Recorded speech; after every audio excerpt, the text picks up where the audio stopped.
किसानों के जरिए निकाले गए ट्रैक्टर मार्च के बाद किसान आंदोलन में काफी उतार चढ़ाव देखने को मिला है।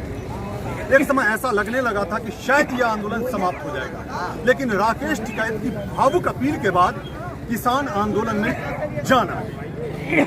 न सिर्फ किसान एकजुट नजर आ रहे हैं अब, बल्कि किसानों का हौसला भी बुलंद है।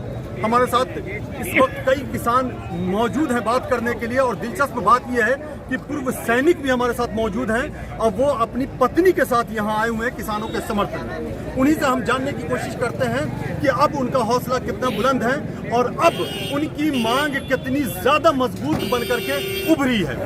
जी, आप अपना नाम बताएं। राम मलिक।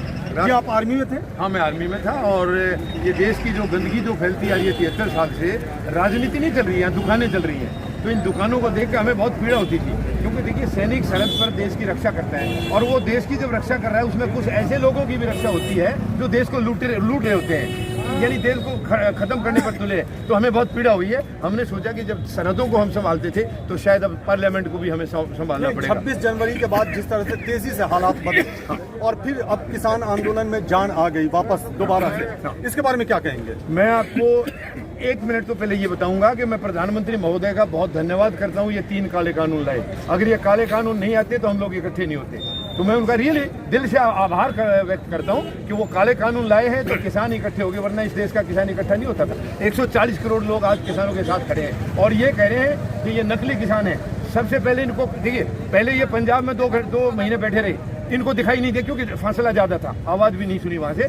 तो किसानों ने सोचा थोड़ा नजदीक चलते हैं, पार्लियामेंट के नजदीक जंतर मंतर या कहीं जाकर के वहां से दिखाई भी दे जाएगा, सुनगा। तो जब ये निकले हैं तो रास्ते में एक सरकार आती है हरियाणा की, खट्टर की। खट्टर ने सड़कों में गड्ढे खुदवा दिए।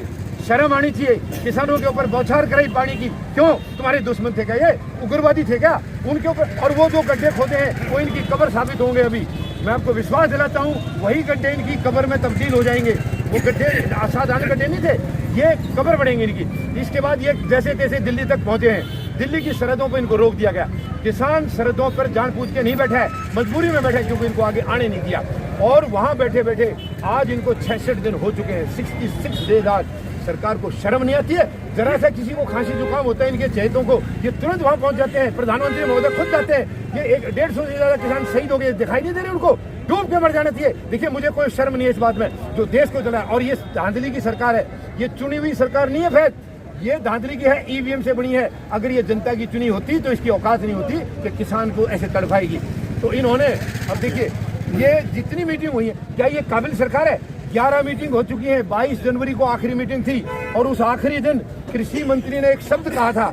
आप मीडिया के हैं फैज, आप लोगों ने नोट किया है कि नहीं किया मुझे नहीं मालूम, मैंने नोट किया है। आखिरी शब्द क्या था कृषि मंत्री का? पहली बात तो उनको शर्म आनी चाहिए। 12 बजे का टाइम दिया है और वो पौना घंटा लेट मीटिंग में पहुंचे हैं। क्यों? कोई सैनिक या कोई दूसरा कर्मचारी अगर लेट हो जाएगा उसको सस्पेंड कर दिया जाएगा। ये पौना घंटे लेट है। किसी ने पूछा इनको? 10-15 मिनट बातचीत करके ये लोग निकल गए। 3.5-4 घंटे के बाद आए। क्यों? और आने के बाद 5-7 मिनट बात की और आखिरी में उन्होंने एक सेंटेंस बोला है। पहले तो ये कहा हमने जो भी करना था, जितना करना था हमने कर दिया है, अब आगे आपको सोचना है। और दूसरा उन्होंने आखिरी लाइन जो बोली है वो खतरनाक लाइन थी। पता क्या कहा उन्होंने? ये कहा है आप अपनी तैयारी कीजिए और हम अपनी करेंगे।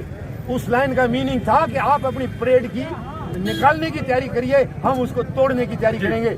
और वो जो आखिरी वर्ड था वो इन्होंने पूरा किया है। 26 जनवरी के दिन इनकी पूरी प्लानिंग थी कैसे कैसे नाकामयाब करना है। पहली बात तो ये रूट नहीं दे रहे ढंग से। रूट एक दिन पहले दिया है। क्यों? 1 हफ्ता पहले थी, सबको समझाना चाहिए था। बहुत सारे किसान नए थे, उसमें रास्तों का मालूम नहीं था। लेकिन आप अपने पत्नी के साथ आए हैं तो जरा उनसे भी जानने की कोशिश करते हैं। जी, आप साथ में आई हैं इनके, क्या कहेंगी आप? हम मैंने भी साथ देने के लिए आ रहे हैं इनके साथ, जो हमारे बच्चों के साथ हो रहा है उनका बदला लेने के लिए। हम पीछे नहीं हटने वाले, इनके साथ ही रहेंगे। जहाँ आदमी औरतें भी साथ रहेंगी, बच्चे भी साथ आएंगे। तो आप पूरे परिवार के साथ इसमें आते हैं प्रोटेस्ट में? हाँ, सब परिवार के साथ। जी बिल्कुल। अच्छा, ऐसा लगने लगा था कि शायद ये आंदोलन समाप्त हो जाएगा 26 जनवरी के बाद, ऐसा लगने लगा था, लेकिन एक बार फिर से जान आ गई इस आंदोलन में। अब कैसा लगता है? अब हमारे को हिम्मत आ रही है। जो भाई हुए थे भैया का बेकार में बैठे, उन्होंने भी अभी पता चल गया घटना के बाद। हाँ, ये सचमुच हमारे ये काले कानून आपका हमारे को बर्बाद करेंगे, सबके समझ और अभी इसी कारण समझ कारण जो नहीं आते थे वे भी आना शुरू हो गए हैं। और अब और भी ज़्यादा अच्छी तरह आपको ये उम्मीद लग रही है कि शायद सरकार मान ले, ऐसा कुछ लग रहा है? हाँ तो दबाव है मानेगा, नहीं मानेंगे तब तक उठा लेते हैं। अच्छा, 26 जनवरी के बाद कुछ मायूसी आपको भी हाथ लगी थी जब ये लगने लगा था कि शायद ये आंदोलन समाप्त हो जाएगा?